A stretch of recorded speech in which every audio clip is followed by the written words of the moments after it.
मेरे प्यारे बच्चों, आइए आज हम सीखते हैं कि रेखाखंड किसे कहते हैं। रेखाखंड का मतलब होता है अगर हमारे पास कोई एक रेखा है और उस रेखा के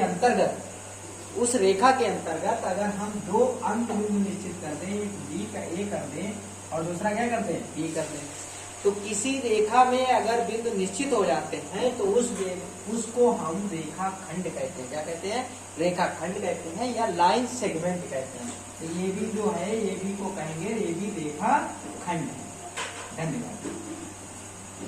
प्यारे बच्चों, आज हम लोग सीखते हैं कि किरण किसे कहते हैं, रे किसे कहते हैं। तो बच्चों, आपने देखा होगा किरण जो होती है कहाँ से निकलती है। आपने देखा होगा कि किरण जो होती है वो दिए से निकलती है। किससे निकलती है? दिए से। या बल्ब लगा हो तो बल्ब से निकलेगी और कहाँ तक जाएगी इसका हमको पता नहीं है। उसका दूसरा बिंदु जो होता है निश्चित नहीं होता है, एक बिंदु जो है वो निश्चित होता है। इसलिए किरण को जब बनाते हैं तो उसका एक बिंदु निश्चित कर देते हैं और दूसरा बिंदु अनिश्चित कर देते हैं। तो OA क्या हो जाएगी? किरण हो जाएगी। धन्यवाद। मेरे प्यारे बच्चों, आपको बताते हैं कि संरेख बिंदु किसे कहते हैं। तो संरेख बिंदु इसे कहते हैं अगर कोई रेखा है उस पर दो से अधिक अगर बिंदु स्थित होते हैं, तो जो भी जितने भी बिंदु होते हैं वो संरेख बिंदु कहलाते हैं। आइए देखते हैं कैसे। मान लीजिए आपके पास एक यल रेखा है। कौन सी रेखा है? यल रेखा है। इसमें एक पॉइंट है P, दूसरा पॉइंट है Q और तीसरा पॉइंट है R। क्योंकि ये तीनों पॉइंट एक ही रेखा पर स्थित है, इसलिए इन पॉइंट को या इन बिंदुओं को हम संरेखीय बिंदु कहते हैं। धन्यवाद। ये बच्चों सीखते हैं अब कि असंरेखीय बिंदु किसे कहते हैं। तो असंरेखीय बिंदु से कहते हैं अगर कोई रेखा से बाहर कोई बिंदु स्थित हो जाता है तो उसको हम असंरेखीय बिंदु कहते हैं। आइए देखते हैं कैसे। मान लीजिए हमारे पास एक यह रेखा है, इसमें एक पॉइंट P है, एक पॉइंट Q है, एक पॉइंट R है और एक इसमें पॉइंट क्या दे रखा है, यहाँ पर यश दे रखा है। तो यश जो बिंदु है वो असंरेखीय है क्योंकि एक ही रेखा यल पर स्थित नहीं है, इसलिए इसको हम असंरेखीय बिंदु कहते हैं। ऐसा बिंदु कहते हैं, असंरेखीय बिंदु कहते हैं।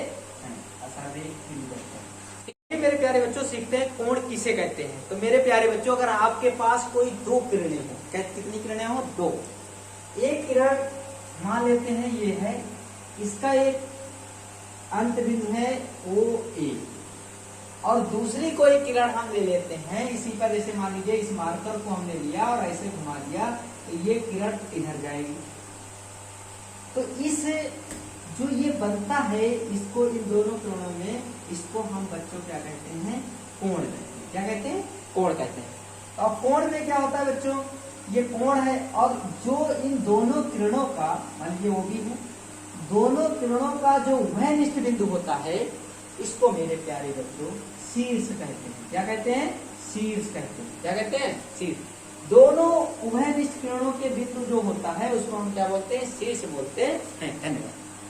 आओ सीखते हैं कि कोण कितने प्रकार के होते हैं। तो कोणों के प्रकार के बारे में सीखते हैं। देखिए अभी तक जो हमने पढ़ा था वो कोण के बारे में जाना था। तो अगर हमारे पास कोई दो किरणें हैं, एक किरण ये है और दूसरी किरण ये है, और ये कोण क्या कहलाएगा? यक्ष कोण कहलाएगा। अगर यक्ष का मान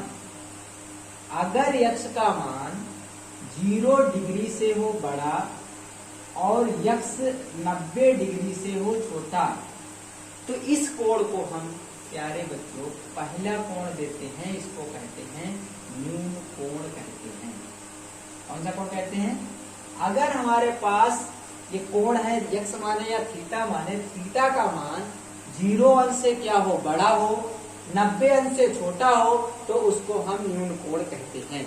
मान लीजिए अगर यही कोण कितने अंश का हो जाए? OAB।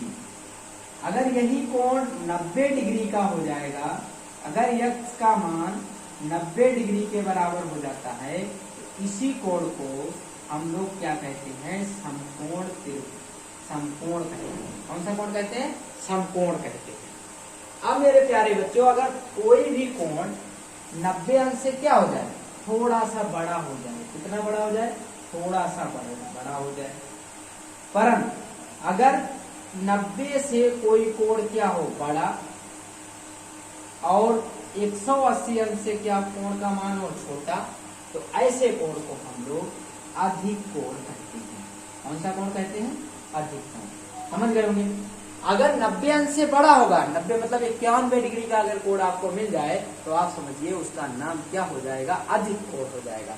अगर 92 डिग्री का है तब भी अधिक कोण हो जाएगा, 179 डिग्री का है तब भी अधिक कोण उसको कहेंगे। इसके बाद आता है अगर कोई सीधी रेखा बना ले, ऐसी रेखा बना ले, सीधी रेखा बना ले, मतलब वो बिंदु इधर है, एक किरण इधर जा रही, एक किरण इधर जा रही, तो जो ये कोण बनता है ये 180 डिग्री का कोण होता है।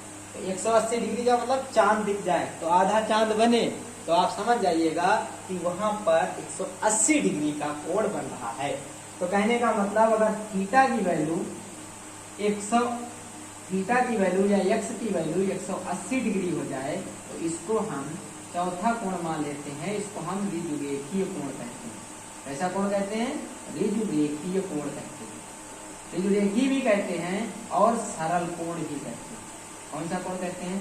ऋजुरेखीय कोण कहते हैं और सरल कोण कहते हैं। एक लास्ट बचा है, जो आपका पांचवा कोण होगा उसको हम प्रतिवर्ती कोण कहेंगे। कौन सा कोण कहेंगे? प्रतिवर्ती कोण कहेंगे। 180 अंश डिग्री से बड़ा हो और 360 डिग्री से अगर कोई छोटा कोण होगा तो उसको हम प्रतिवर्ती कोण कहेंगे। वो कैसे देखेंगे? मान लीजिए एक किरण ये है O और ये ऐसी किरण है। अब बच्चों आपको तो ये लग रहा होगा कि ये भी तो न्यून कोण है, लेकिन इसको नापने का तरीका क्या होगा? हम यहां से नापेंगे, इधर से, मतलब प्रतिवर्ती कोण इसे कहेंगे। ये क्या होगा? 180 अंश से क्या होगा? बड़ा, लेकिन 360 अंश से क्या होगा? छोटा होगा। तो ऐसे कोण को हम प्रतिवर्ती कोण कहेंगे। ऐसा कोण कहेंगे? प्रतिवर्ती कोण कहेंगे। या ऐसा भी कह सकते हैं, प्रतिवर्ती कोण निकालना हो तो जो न्यून कोण होता है, मतलब कहने का मतलब 360 अंश से उसमें जो भी थीटा कोण हो उसे घटा देंगे तो हमको प्रतिवर्ती कोण मिल जाएगा। तो आज हमने प्यारे बच्चों कोणों के प्रकारों के बारे में सीखा है। कोण कितने प्रकार के टोटल आपको सीखने को मिले हैं? 5 प्रकार के यहाँ कोणों के बारे में आपने सीख लिया है। इसके बाद भी होते हैं कोण, उसमें कुछ कोण होते हैं रैखिक आसन्न कोण कहलाते हैं। अब इसके बाद देखते हैं कि आसन्न कोण किसे कहते हैं। देखिए आसन्न कोण में क्या होता है मेरे प्यारे बच्चों, इसे हटाया जाए।